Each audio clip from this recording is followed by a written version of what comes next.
আসসালামু আলাইকুম প্রিয় দিনী ভাই। আপনারা সকলেই জেনে থাকবেন যে আমাদের বাঙালির মধ্যে একটা প্রবাদ আছে যে ঘরের শত্রু বিভীষণ।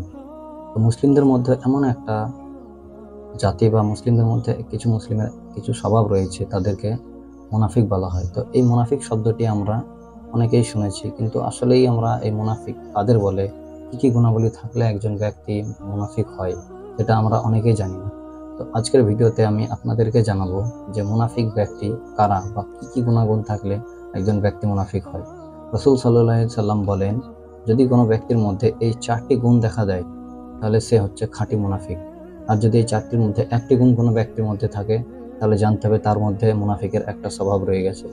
তো আমাদের রিলেটিভ বা ফ্রেন্ডদের মধ্যে কারোর মধ্যে এই 4টি যদি স্বভাব থাকে তাহলে আমরা অবশ্যই তার থেকে বেঁচে থাকবো এবং তাকে নসিহত করবো যে এই গুণাগুণগুলি ছেড়ে দিতে এবং আল্লাহর পথে ফিরে আসতে, আল্লাহর কাছে তওবা করতে। তো চলুন আমি জানবো, আজকের ভিডিওতে আপনাদের সকলকেই জানাবো যে মুনাফিকদের 4টি গুণাগুণ কি।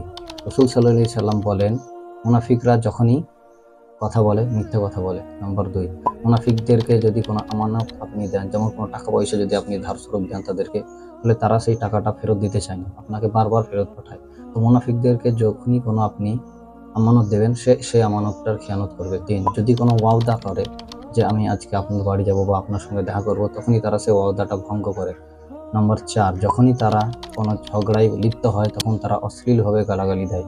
তো এই 4টি গুণ হচ্ছে মুনাফিকদের গুণ। এই 4টি গুণ যদি আপনার কোন রিলেটিভদের মধ্যে থাকে তাহলে অবশ্যই তার থেকে সাবধান থাকবেন এবং তাকে এই বিষয়গুলো জানিয়ে সাবধান করবেন এবং সে যেন এই বিষয়গুলো পরিত্যাগ করে সেই বিষয়ে আপনি তাকে সাহায্য করবেন।